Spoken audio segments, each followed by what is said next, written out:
Hello friends, UGC net knowledge point में आप सभी का स्वागत है। आज हम कर रहे हैं UGC net paper 2 public administration के चैप्टर वाइज, जो है अरिहंत पब्लिकेशन के बुक में से चैप्टर 4 प्रशासनिक चिंतन। आइए स्टार्ट करते हैं। चैनल पर नए हैं तो चैनल को जरूर सब्सक्राइब करें, लाइक एंड शेयर करें। आज हम करेंगे व्यवहारवादी उपागम, बिहेवियरलिज्म।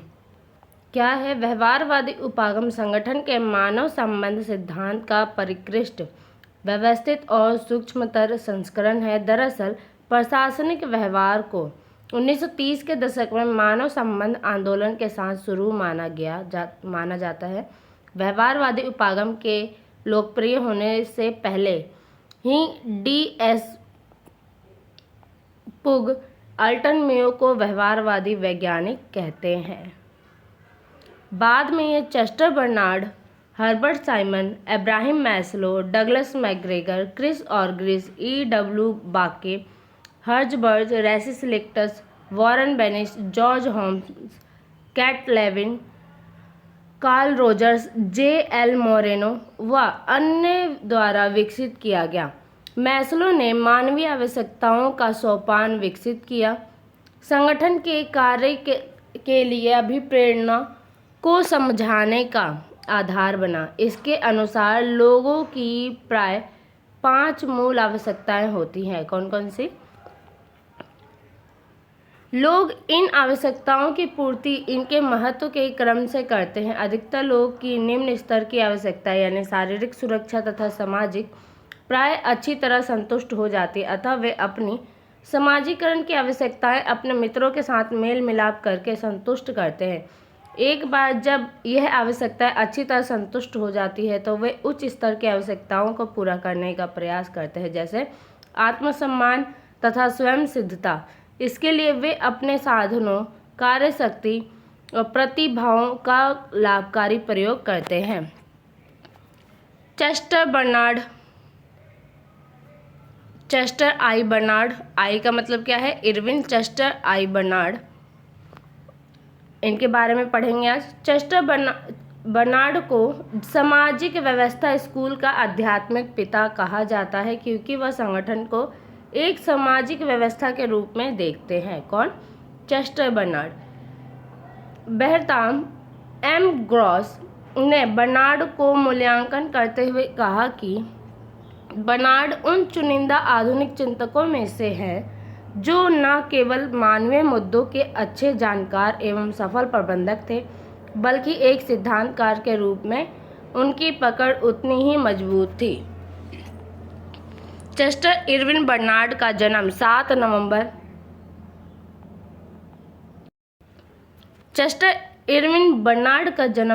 नवंबर 1886 को अमेरिका के मैसाचुसेट्स राज्य के माल्डेन नामक स्थान पर हुआ था। बर्नार्ड एक निर्धन परिवार में पैदा हुए थे, इसलिए उन्हें पढ़ाई के साथ साथ जीविकोपार्जन की ओर भी ध्यान देना पड़ता था। माउंट हर्मन अकेडमी में उन्होंने प्रारंभिक शिक्षा पूरी की। इसके पश्चात वर्ष 1906 में हार्वर्ड विश्वविद्यालय में प्रवेश लिया। यहाँ पर बर्नार्ड को अर्थशास्त्र की शिक्षा इसलिए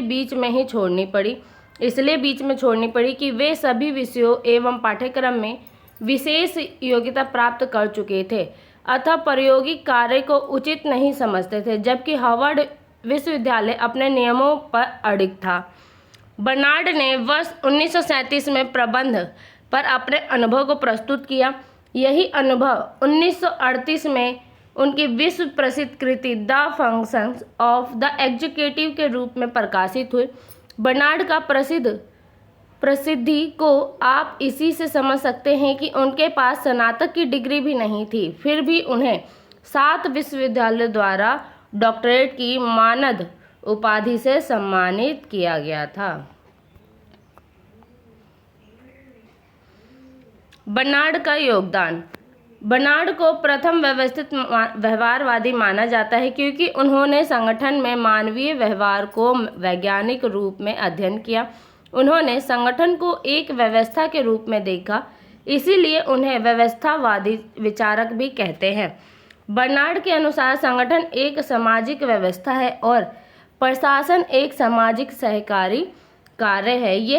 यहाँ पर संगठन को सामाजिक व्यवस्था मानने का कारण यह है कि वह औपचारिक संगठनों के साथ अनौपचारिक संगठन को भी मानते हैं, जिससे अनौपचारिक संगठन सामाजिक तथा व्यक्तिगत संबंधों के समूह होते हैं। उनके द्वारा औपचारिक संगठन या प्रशासन को सहकारी सामाजिक व्यवस्था मानने का कारण यह था कि व्यक्ति की जैविक, सामाजिक, व्यक्तिगत सीमाओं के कारण वह अपने उद्देश्य की प्राप्ति संगठन के द्वारा करना चाहता है। उल्लेखनीय है कि बर्नार्ड ने फॉलेट और मेयो की विचारधारा को अधिक विकसित व परिवर्तित किया। बर्नार्ड के अध्ययन की पद्धति व्यापक थी, क्योंकि उन्होंने राजनीति विज्ञान, दर्शन शास्त्र, अर्थशास्त्र, मनोविज्ञान, समाजशास्त्र, भौतिकी के अध्ययन को भी सम्मिलित किया। संगठन के संबंधित विचारधारा। बर्नार्ड संगठन को एक सहकारी व्यवस्था मानते हैं। उन्होंने औपचारिक संगठन को सहकारी व्यवस्था के रूप में मानते हुए कहा कि संगठन दो या दो से अधिक लोगों को सचेतन, समन्वित गतिविधियों की व्यवस्था है। उनका मानना था कि कोई भी संगठन तभी अस्तित्व में आता है जब लोग एक दूसरे से संचार करने में सक्षम हों और एक समान उद्देश्य की प्राप्ति के लिए एक दूसरे का सहयोग करने की इच्छा रखते हों। बर्नार्ड का मानना था कि संगठन एक जीवंत निकाय है और यह एक नर्सिंग व्यवस्था के रूप में कार्य करता है। बर्नार्ड के अनुसार अनौपचारिक संगठन से तात्पर्य ऐसे संगठनों से है जो व्यक्तिगत संपर्कों और लोगों के आपसी संबंधों के समूह के समुच्चय होते हैं। बर्नार्ड का मानना था कि अनौपचारिक संगठनों का औपचारिक संगठन के भीतर स्वतः उदय होता है और यह औपचारिक संगठन से अलग, अनिश्चित, आकारहीन एवं संरचना विहीन होते हैं। बर्नार्ड मानते थे कि औपचारिक एवं अनौपचारिक संगठन दोनों एक जीवंत अंतः संबंध स्थापित करते हैं। दोनों ही संगठन में अनिवार्य रूप में होते हैं, अर्थात दोनों ही एक दूसरे के पूरक है। बर्नार्ड संगठन में दोनों की उपस्थिति मानते थे। उन्होंने कहा कि अनौपचारिक संगठन को औपचारिक संगठन के दायरे में ही रहना चाहिए। उनके द्वारा प्रबंध से औपचारिक संगठन को विकसित करने के लिए वातावरण तैयार करने से संगठन के भीतर व्यक्ति को मशीनीकृत होने से बचाया जा सकेगा। किसमें?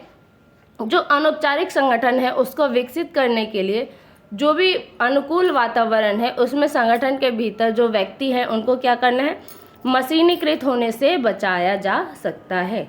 तो वही संगठन की दक्षता व प्रभावशीलता बढ़ाने में सहायता मिलेगी। उनका मानना था कि औपचारिक संगठन अनौपचारिक संगठन के द्वारा जीवंत व सामाजिक बनते हैं।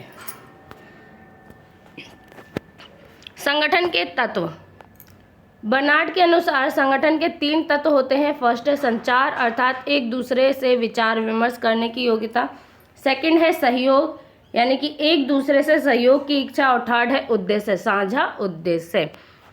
भागीदारी, संतुष्टि, संतुलन संबंधी विचार। भागीदारी, संतुष्टि, संतुलन संबंधी सिद्धांत बर्नार्ड द्वारा अभिप्रेरण संबंधी सिद्धांत है। बर्नार्ड का मानना था कि किसी संगठन का जीवंत बने रहना इसके भागीदारों का योगदान और उस योगदान के बदले संगठन द्वारा प्रदान की गई संतुष्टि के संतुलन पर निर्भर होता है। बर्नार्ड कहते हैं कि संगठन में मानवीय व्यवहार के तब तक दर्शन नहीं किए जा सकते जब तक कि अर्थशास्त्री सिद्धांत तथा आर्थिक हितों, यद्यपि वे अभी अपरिहार्य हैं, को एक दूसरे यानी दूसरे स्थान पर नहीं धकेल दिया जाता। क्या कहते हैं बर्नार्ड? कि संगठन में जो मानवीय व्यवहार है, मानवीय व्यवहार के तब तक दर्शन नहीं किए जा सकते जब तक कि अर्थशास्त्रीय सिद्धांत तथा आर्थिक हितों को दूसरे स्थान पर नहीं धकेल दिया जाता। किसी भी संगठन में भागीदारी उस संगठन के काम करने वाले व्यक्ति से प्राप्त होती है, जबकि संतुष्टि संगठन द्वारा प्रदान की जाती है।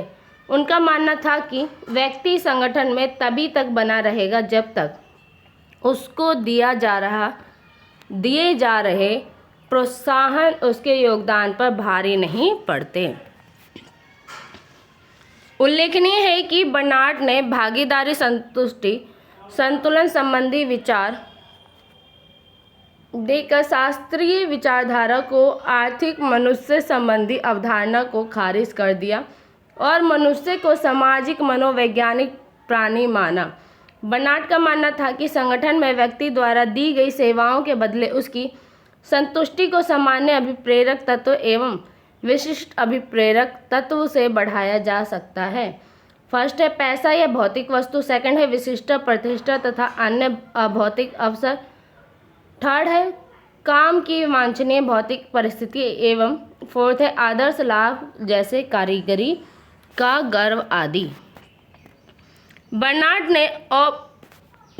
ने उपरोक्त 4 विशिष्ट प्रलोभनों का विश्लेषण करते हुए कहा कि यह भौतिक प्रलोभन तत्व एक सीमा के बाद संतुष्टदायक नहीं रहते, क्योंकि वह विशिष्ट प्रोत्साहन भौतिक पहलुओं या आजीविका से संबंधित तत्वों की व्याख्या करते हैं जिसकी एक सीमा के बाद अधिक उपदेयता नहीं रह जाती। बर्नार्ड का मानना था कि आर्थिक पुरस्कार एक स्तर के बाद अर्थहीन होने लगते हैं। उन्होंने कहा कि प्रलोभन यांत्रिक तरीके, परिस्थितियों व समय व व्यक्तियों पर निर्भर करता है। इसी बात को ध्यान में रखते हुए बर्नार्ड ने विभिन्न प्रलोभनों के बाद सामान्य प्रोत्साहक तत्वों को भी ध्यान दिया।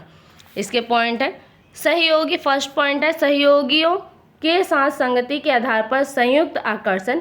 सेकंड है काम करने की परिस्थिति को स्वाभाविक तरीकों और अभिवृत्ति में ढालना। थर्ड है घटनाओं के प्रवाह में अधिक सहभागिता के अवसरों को महसूस करना। फोर्थ है सहयोगियों तथा सामाजिक संबंधों के क्रम में अवसर व सहकारिता को स्थिति। उपरोक्त प्रोत्साहनकारी स्थिति संगठन में कर्मचारियों को संतुष्टि प्रदान करती है। अतः बर्नार्ड कहते हैं कि बर्नार्ड ने भागीदारी संतुष्टि सिद्धांत के अभिप्रेरणा संबंधी सिद्धांत को एक नई दिशा दी तथा आर्थिक पहलुओं पुरस्कारों से अधिक महत्व गैर आर्थिक पहलुओं को दिया। उन्होंने शास्त्रीय सिद्धांत के आर्थिक मानव की अवधारणा को इसके द्वारा नकार दिया। इसलिए बर्नार्ड कहते हैं कि मुख्य कार्यपालक को प्रमुख कार्य संगठन में भागीदारों की संतुष्टि बढ़ाना है और प्रोत्साहनों को व्यवस्थित रूप देना है। प्राधिकार व उत्तरदायित्व संबंधी विचार। प्राधिकार के संबंध में बर्नार्ड ने परंपरागत पद की अवधारणा को नकारते हुए प्राधिकार की स्वीकृति की अवधारणा को स्थापित किया, जिसमें प्राधिकार की वैधता या स्वीकृति अधीनस्थों की स्वीकृति पर निर्भर होती है, न कि किसी व्यक्ति या पद में। इस प्रकार बर्नार्ड ने कहा कि प्राधिकार उच्च स्तर व अधीनस्थ के बीच संबंधों में निहित है, न कि पद में, और इसकी प्रभावशीलता उसकी कार्य स्वीकार्यता पर निर्भर करती है, न कि आदेशात्मक पर। उन्होंने प्राधिकार को परिभाषित करते हुए कहा कि प्राधिकार संचार का ही एक लक्षण है, जिसकी वजह से संगठन के सदस्य व कर्मचारी उसे स्वीकार करते हैं एवं स्वयं के व्यवहार का निर्धारण करते हैं।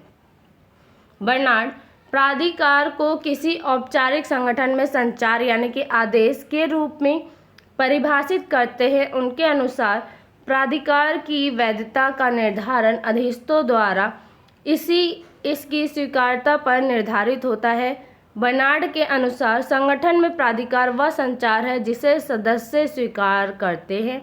इसमें संगठन में नियंत्रण स्थापित होता है। उनका कहना है कि अधीनस्थ किसी प्राधिकार यानी आदेश को तभी स्वीकार करेगा जबकि संचार को समझता हो, यानी वो क्या करता हो, जब संचार को समझेगा तभी उस आदेश को स्वीकार करेगा। सेकंड है संचार संगठनात्मक उद्देश्यों से संगत हो, यानी उसके अनुकूल हो।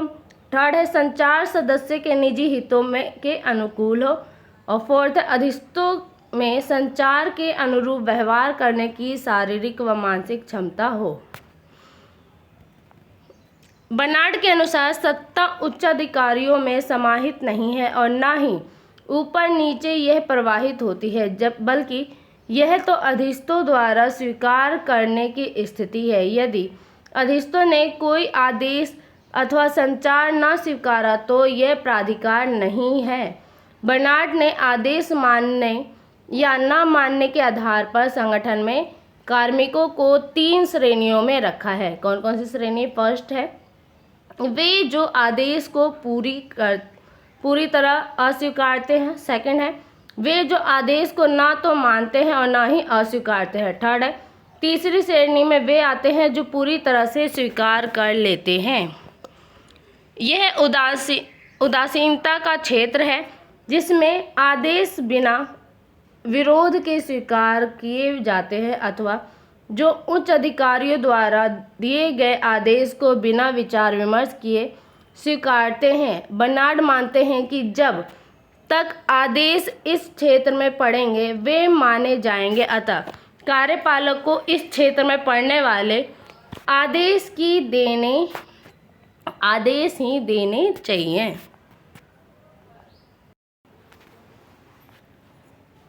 बर्नार्ड का मानना है कि यदि उच्च अधिकारी को प्राधिकार की स्वीकृति बढ़ानी है तो उसे उदासीनता के क्षेत्र का विस्तार करना होगा। उदासीनता के क्षेत्र का विस्तार भागीदारी संतुष्टि संतुलन सिद्धांत में संतुष्टि को बढ़ाकर किया जा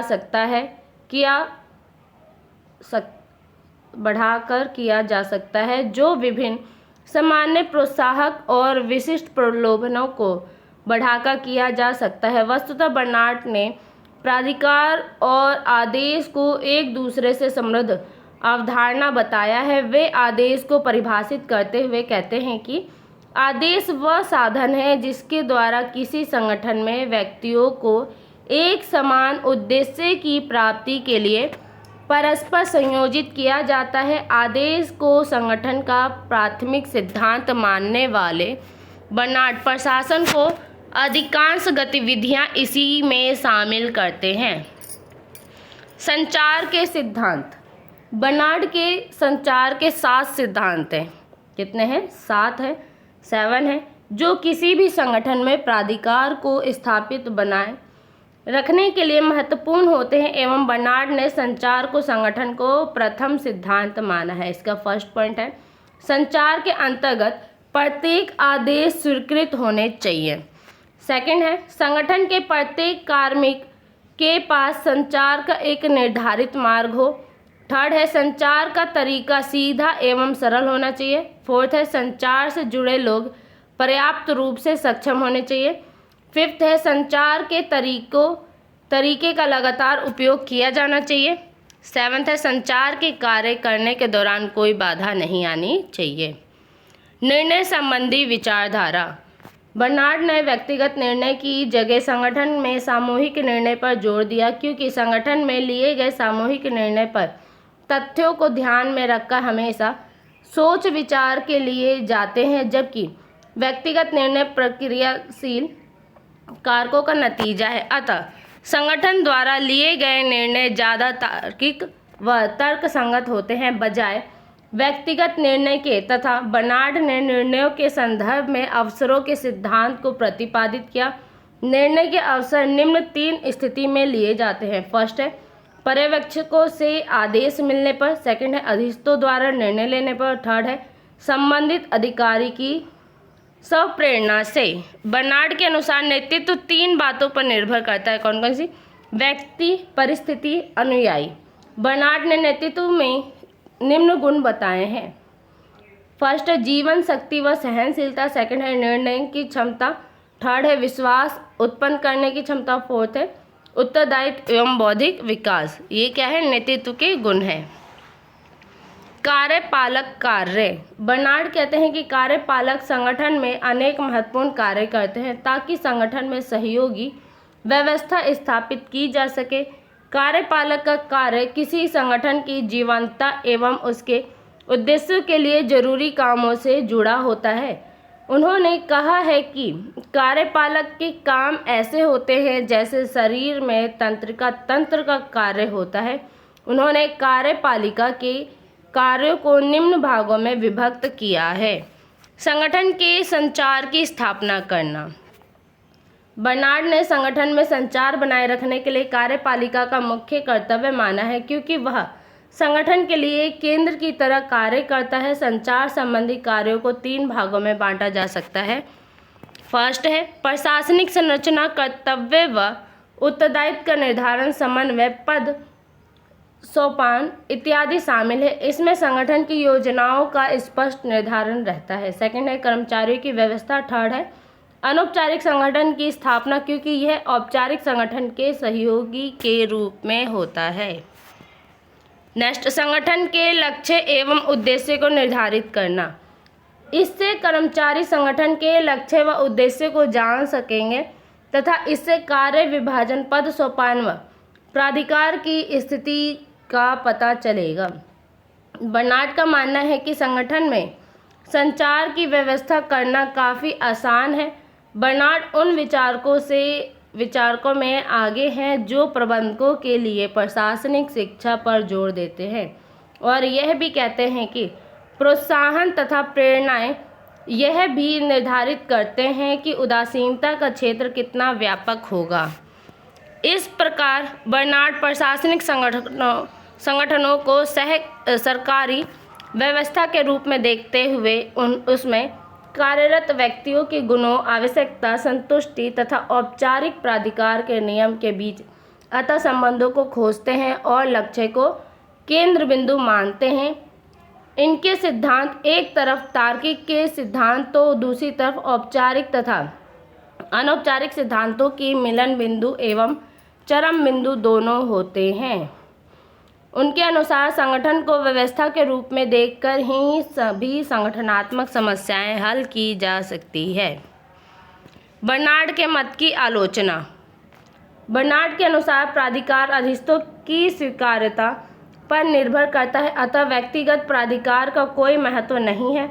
अर्थात प्राधिकार किसी व्यक्ति विशेष में न होकर उसके अधीनस्थों की स्वीकार्यता में है। इससे संगठन में बिखराव हो सकता है। प्राधिकार के अधीनस्थों की स्वीकार्यता पर निर्भरता से इसकी अवधारणा कमजोर होती है, क्योंकि अधीनस्थ प्राधिकार मानने या न मानने के लिए स्वतंत्र है। बर्नार्ड के अनुसार अनौपचारिक संगठन में औपचारिक संगठन के लिए फायदेमंद होते हैं, परंतु इन्होंने इनकी कमियों को व्याख्यायित नहीं किया है कि क्या कमियां हो सकती है। यदा कदाचित अनौपचारिक संगठन अफवाह, गुटबाजी से भ्रमित होकर औपचारिक संगठन को नुकसान भी पहुंचा सकती है।